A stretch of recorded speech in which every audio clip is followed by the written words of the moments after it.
Hello, guys. Welcome to our guided practice activity. I hope you guys had an amazing weekend. And starting today, we are starting a new unit. It is, as of right now, we are going to be talking about healthy lifestyle, what choices we can make, and what changes we need to make in our everyday life to make sure we are healthy and happy. Now, the first part of this is about diet and exercise. Of course, diet and exercise is very important to lead a healthy life. If we don't have a proper diet, it can lead to a lot of diseases like cardiovascular disease, or obesity. And these are risk factors that can actually lead to other diseases like diabetes, which is lifelong and chronic. And one way to avoid those is to make sure that we have a proper diet and that we exercise every day, or at least most of the days in a given week. Now, first, we have this picture right here. Now, this is actually a very accurate representation of what studies have shown our diet or our meals should look like. These are proportions of meals that we should have every day. And for you to complete this activity, first thing that you need to do is read this information right here and then try and fill this out on your own. Of course, I'm going to be filling this out with you, but you are free to maybe put your own take on this activity and tell me what exactly you would like to eat every day. Now, of course, nutrients are the most essential components that are in our body, right? They have very many different functions. But actually, there are 6 most essential nutrients. The first one being water. Water, of course, is found in all types of body tissues, and it is essential for various functions like digestion, or breaking down the food that we intake, or even it helps the body or tissues to absorb more nutrients and also to move around the waste that is produced by our body. Now, an average person typically needs about 6 to 8 glasses of water every day. So it is important that it is a part of your diet. But another important thing is vitamins. Vitamins are important for metabolism. They're also important for building up tissues or regulating different body processes. They allow the body to use energy that we need, which is further provided by carbohydrates, fats, or proteins. An example of these are fruits and vegetables. Talking about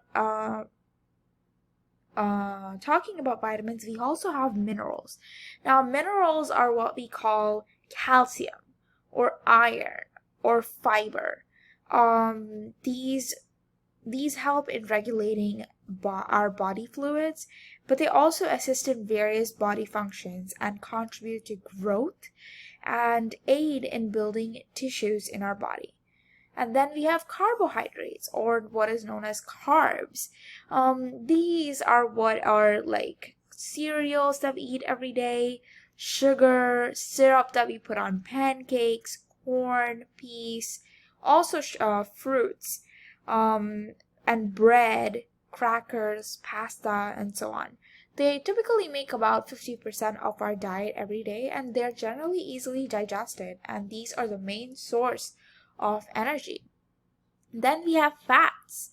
Fats again give us a lot of concentrated form of energy, but they're a little more expensive source of energy than carbohydrates. These maintain our body temperature by giving us a coat of insulation all over our body, and they also cushion our organs and bones by providing us some support and providing us protection against harm, and they also provide a lot of flavor to our meals. Fats can actually be saturated or unsaturated. Unsaturated fats are those that are liquid or soft at room temperature, And if they are solid at room temperature, they're known as saturated fats. They also have proteins, which are used for building or repairing tissues. They're very helpful, especially when it comes to healing our body after we had rigorous exercise. And they are normally made out of something known as amino acids. Now, using this information, let's try and fill this up. Now, I am going to try and fill this according to what I would do, and let's see if we have similar answers. Feel free to pause this video to complete this exercise, and I will be back in a second. There we go. So, like I said, we had to create goals for each of the category in this plate.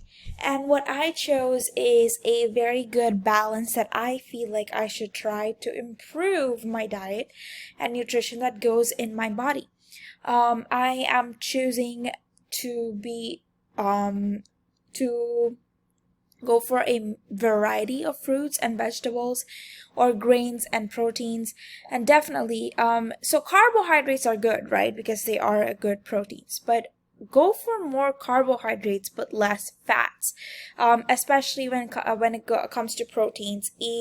Try those sources that are low in fat and that are leaner. Poultry is obviously good, and if you can bake or boil or grill these foods rather than actually deep frying it.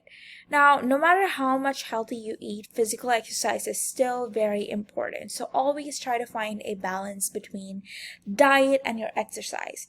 And even if you can't exercise every day, most days should be a very good goal. Now, this is my goal chart that I made to make sure I can eat healthy, and I can't wait to see what your guys' goals are. Have a good day, and I will see you guys later. Bye.